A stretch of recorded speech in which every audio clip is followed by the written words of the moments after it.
Some roads take you places, others, they take from you. Highway 77, just a stretch of asphalt cutting through the desert, right? But for those who've driven it, for those who never made it back, it's something else. A trap, a test, a place where reality twists, and once you're in, you're never truly alone. Lucas Grady thought it was just another night, just another drive, until the wreck, until the figure in the road, until the gas station full of faces that shouldn't be there. And now the road won't let him go. But tell me, if you found yourself trapped on a highway that never ends, where the stars move wrong and something sits beside you in the passenger seat, would you keep driving, or would you stop?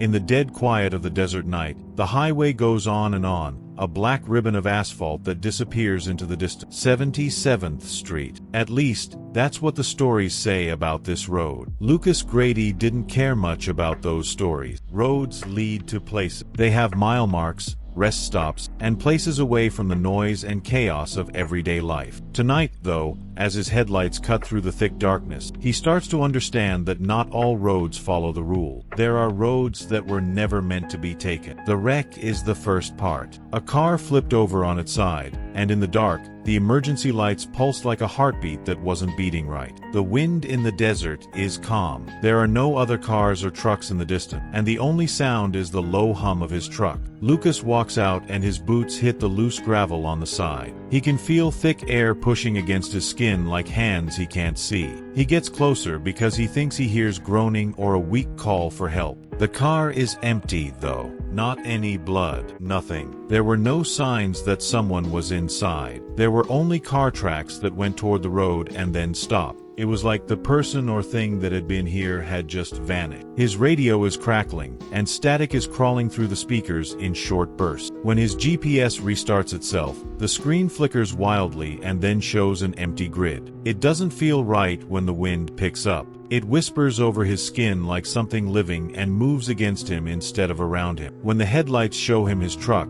he turns around and heads back toward it. In the middle of the road, there is a figure. Way too big. Not enough. A figure that is wrong in every way. Its smile is too big for a human face because its mouth is open too wide. It looks at him, even though it doesn't have eyes. Lucas doesn't believe. He moves. As he slams his feet against the ground and fumbles with the ignition, he gets into the cab. The engine starts up with a roar. Even though the figure isn't moving, he can feel its cold attention pushing into his chest like a force. He can see its smile getting bigger. He puts the pedal all the way down. The truck speeds up. There is no movement from the person. There is a long pause before contact. During this time, everything feels too quiet and sharp. After that, there was nothing. The road is once more empty. The person is no longer there. There is a problem, though. The gas station shows up ahead of you. The same one he walked by 10 minutes ago. The same old neon sign, lights that flicker,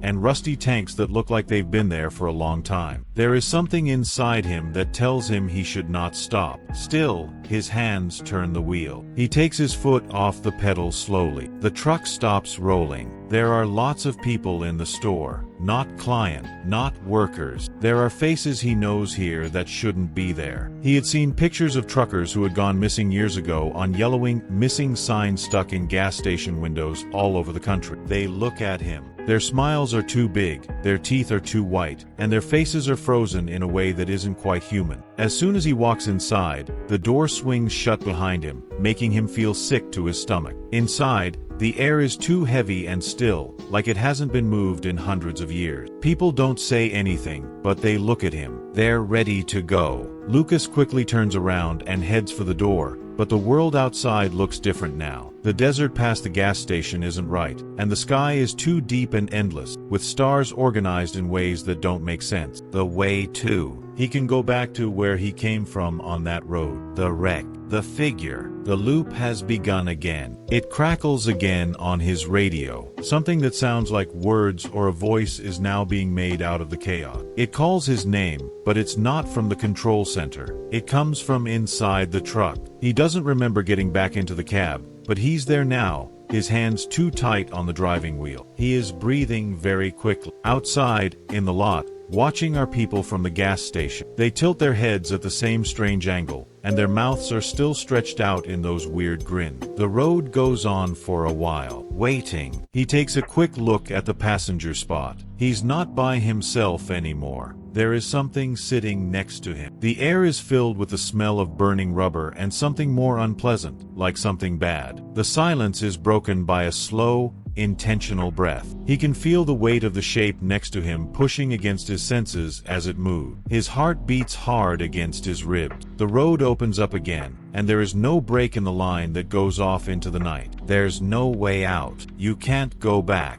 And Lucas Grady finally gets what the stories were about. There is no end to Highway 77. It never stops. Because the air is so thick, Lucas has to force himself to breathe. It feels like the cab is eating him whole. Fear holds him down like an iron weight as he grips the wheel with white-knuckled hand. His body begs to move, to do something. The thing next to him bothers him, and he doesn't want to look at it. He doesn't need to know. The engine hums softly, making a steady sound in the dead silence. There is more crackling on the radio, and this time the voice is better understood. Drive. A quiet, stretched-out sound of the word comes from the speakers, like something trying to sound like a person but not quite getting it right. Lucas swallows hard, and his heart beats fast against his ribs. He squeezes the gear shift with his fingers. He's not going to do what it says. But what does he have to do? He takes a deep breath and slowly puts his foot on the gas button. The truck rumbles forward and rolls away from the gas station, past the smiling people who are still standing still in front of the bright sign. The street goes on, never ending and empty. The gas station is no longer visible in the back mirror as soon as the truck starts to move. Gone. Like it was never there. He slowly lets out his breath while looking at the passenger seat out of the corner of his eye. The dim glow of the dashboard lights makes it hard to see the shape next to him. It is tall, really thin, and covered in something dark that moves like smoke. The space around it doesn't feel right, and the air is skewed, as if reality doesn't want it there. But before he can think about it further, the radio crackles again. You ever had that feeling, like something's watching you, even when no one's there? Lucas doesn't speak, but the thought lingers. And maybe you've felt it too. A shadow in the corner of your eye, a presence in an empty room. Have you ever experienced something that made you question reality?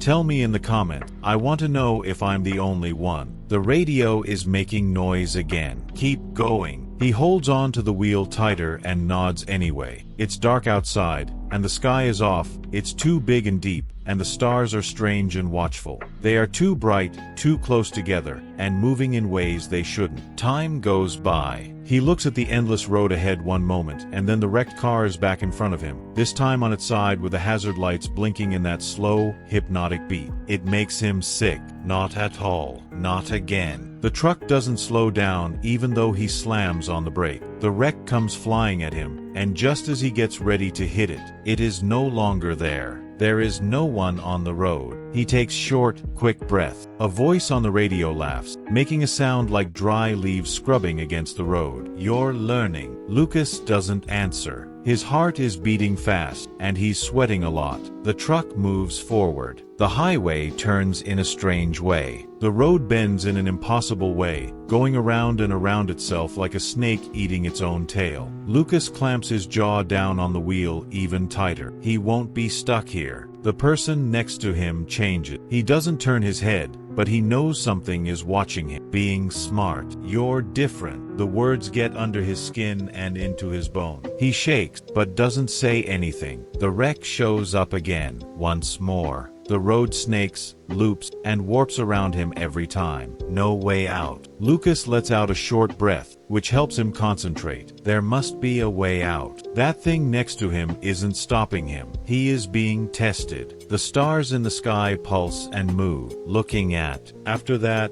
he gets it. There is no such thing as a road. This is all fake. Lucas pulls the wheel far to the left without thinking, which is a bad idea. The truck jumps around, and the tires scream against the pavement. He has no wait for a short, painful moment. The truck then quickly changes lane. There is no longer a highway. The desert goes on forever in all directions, and it is empty and quiet. There are no road signs, not marked. Nothing but dust and dark. The thing next to him hisses in anger. The radio screeches, and the silence changes into a harsh, angry sound. The stars are flickering so fast that it looks like the sky is breaking apart. Lucas doesn't stop, though. Leaving Highway 77 behind, he drives off into the void. Again, the person in the passenger seat moved. But this time Lucas feels something different. Agitation, a ripple in the strange silence that has been around him since he first saw the wreck. He doesn't change the setting, even though the radio whines and the static acts like it's alive.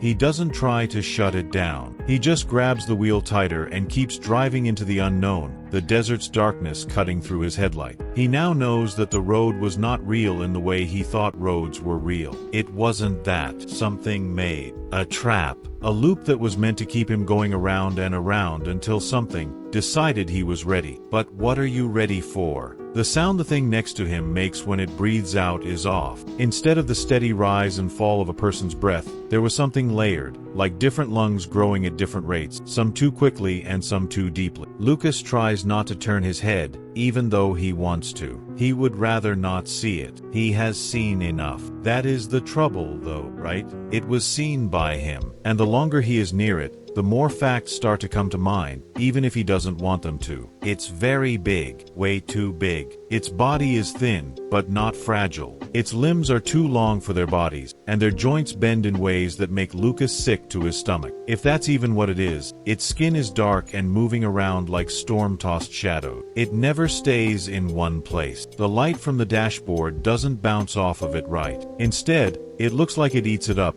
soaking up all the light and leaving only a shape shadow where its shape should be. And its mouth. It's too late for Lucas to do anything. He has already seen the picture in his mind, like an afterimage from looking too long at something he wasn't supposed to see. It's too wide in the mouth, too big. It doesn't end where a person should. It goes beyond the edges of its face and curls up at the edges like it was carved or pushed into a funny face that has nothing to do with happiness. Too many teeth are crooked and sharp, some are too long and some have been ground down to nub. Luke's whole body screams in protest when it moved, when those lips pull back in a way that could be a smile but feels like a warning. This being is not meant for the real world. Everything he knows about reality should not have this thing in it. Still, it sits next to him and moves around in its place like it belongs there. You're different, the voice says again, but Lucas can hear it this time without any fuzz. It sounds like many people talking at once, some whispering, some laughing, and some just breathing. He doesn't answer. There's no reason for him to be quiet.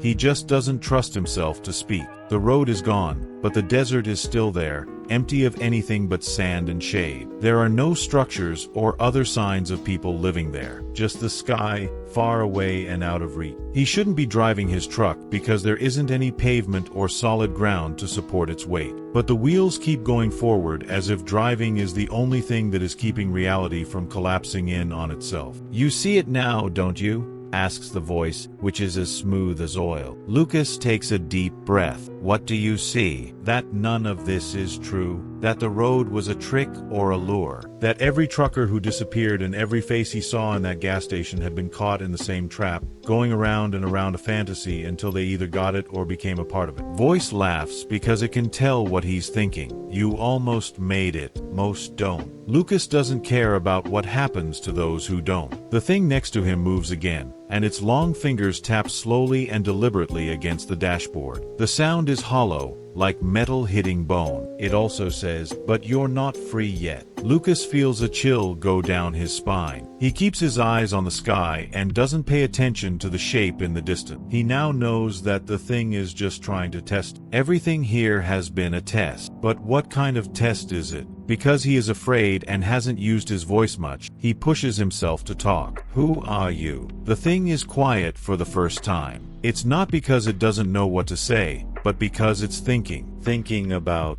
The tapping of the fingers stops. The strange breath stops. Then, after what seems like forever, it speaks. I am the road. The words creep into his thoughts, his soul, and his ear. Lucas's grip on the wheel gets tighter. That is something he doesn't understand. Not all the way. He does understand, though. It was never just a road. It was living. It was a mouth that was wide open and waiting. It went across the desert like an invisible vein, beating with a hunger that had been around for a very long time. Every missing truck driver and lost traveler was eaten, used up. Some fed it. Some people joined in. Some people, like him, were given a choice. His throat is dry as he asks, "What happens now?" The smile gets bigger. "That depends on you." The view changes. There are flickering stars in the sky that move around in ways that he doesn't understand or want to understand. And just ahead, hard to see through the light of his headlight, a path, a real one, at least something that looks like one. A way out, or a way to go deeper in. Lucas knows that this is his choice even though no one tells him. Stay put, go instead. The person next to him is waiting, looking at, and deep inside his mind, where fears grow, he wonders, did he ever really get to choose? Lucas Grady saw a desert that went on and on in front of him, but he knew it wasn't real. Not in the way he thought before. Not the way the world should be. At the edges of his field of vision, the horizon flickered, and the stars above moved slowly, rearranging themselves into constellations he didn't know. It looked like the road in front of him would take him away from this nightmare, but it wasn't. Another false idea. Another trick. And the road, which was sitting next to him, was ready. He could feel the smothering air in the cab, which was thick like tar and pressed against his skin. Every breath went straight into his lung. He was sitting there with his hands on the driving wheel so tightly that they were turning white. The longer he did that, the more his mind told lies to him. It filled in the hole. He had no choice but to figure out what was in the passenger seat. At first, it was just a shape that he wouldn't recognize, but now he could see it in the corner of his eye, and the more he tried to deny it, the stronger it became. It was so tall that it was impossible, and its head almost touched the truck's roof. Its arms were too long and bent in ways that people shouldn't be able to. Something darker than black covered its skin, if that's what you could call it. It seemed to soak up the dim glow of the dashboard instead of reflecting it. This time, though, it was the face that made Lucas feel even more very scared. There was too much space in the mouth, too not real. The corners went past what should have been possible and curled up in a horrible way that looked like a smile. It had thin, cracked lips, and the teeth below them were jagged, uneven, and layered, like the teeth of an animal that never stopped growing new ones. It didn't move naturally when it did. Lucas's mind couldn't fully understand how wrong it was. It was like it was in more than one frame at once, moving a little with each breath. It hadn't had to talk before, not with words. It had been the highway itself that spoke, sending its word through time and space to warn people who went too far. Now, though, what was inside the cab wanted to talk. You see it now, don't you? The sound was thick and deep, like it was coming from more than one mouth at the same time. Some whispered, some laughed, and some barely breathed out things that were never meant to be heard by humans. Lucas felt like a worm burrowing into his head as the sound played. He had to fight the desire to scratch his face to stop it. He was scared, but he wouldn't show it. Even though he was shaking, he kept a strong grip on the wheel. He had trouble breathing and his chest was rising and falling too quickly, but he forced himself to pay attention. What do you need from me? It was hard for him to speak because his voice was so raw from fear. Something next to him moved. Its smile got bigger, and it stretched even more, its skin breaking into deep, wet tears at the edges. Want? It sounds like fun. You were always mine. From the moment you touched the road, you belonged. Lucas clenched his teeth, and the thought made his stomach twist fierce. Not at all. That wouldn't work for him, though. Not possible. He was almost there. He was no longer in the picture. He had seen through the tricks and lied. It had to mean something. He was different from the other. He didn't want to be like everyone else. The weird thing let out a slow, deliberate sigh, which made the air in the cab cooler. The temperature dropped quickly, and the windshield started to fog up around the side. Lucas knew that it was getting late. It tilted its head and said, "You hesitate. Why?" Lucas took a deep breath. He didn't trust the road ahead of him, because he knew in his heart that it wasn't real. He had already lost, so it didn't matter which way he turned. That's not what he said. He did the only thing he could instead. He fought. He jumped and lunged in a quick, desperate move. He swung with all the strength he had left and found the heavy-duty flashlight stuck between the seats. The metal case was linked to the face of the thing. The crash made a frightening crack in the cab. The thing jerked back and forth, and its head snapped to the side in a gross, smooth action. Its smile broke for a second, but that was long enough. Lucas made the most of the chance. He pushed the door open and fell to the ground, ignoring the sharp, burning pain in his chest that meant one or more of his ribs were cracked or broken. The blow took all of his breath away. He hit the ground hard, striking his shoulder into the dirt. The pain made his vision flash white. He had hardly time to feel the pain before the door to the truck shut itself. Lucas jumped to his feet quickly. His body was yelling at him to move, and his heart was pounding in his head. But before he could move, he was grabbed by something. The dark creature's arm shot out and wrapped around his throat with its long finger. It easily picked him up and threw him into the air like a doll. He got off the ground and desperately tried to claw at the thing's grip, but its fingers dug in and pressed into his windpipe, making it hurt like bone. His mind swam. His lungs hurt. "You disappoint me," the voice said in a raspy, angry tone. Lucas tried to fight back and talk, but his power was going away. His body was shaking very badly, and his heart was pounding against his ribs like an animal in a cage. It was flickering in the desert around him. The stars in the sky were bent into strange shapes that didn't make sense. They were signs that he didn't understand and shouldn't have. The voice said in a whisper, "You had your chance. Afterwards, pain. What a terrible pain." It tore into him. Lucas's scream got lost in the noise. His body shook and his nerves were on fire as something dug into him and ran through his veins like poison. He lost his mind, and it broke up into pieces as the world around him fell apart. The road was the last thing he saw. 77th Street, going on forever into the dark, ready for the next visitor to get lost. The road took him. But what if something worse was waiting? There are places that shouldn't exist and stories that shouldn't be told. And the next story might be the scariest of them all. Click now and see for yourself, if you dare.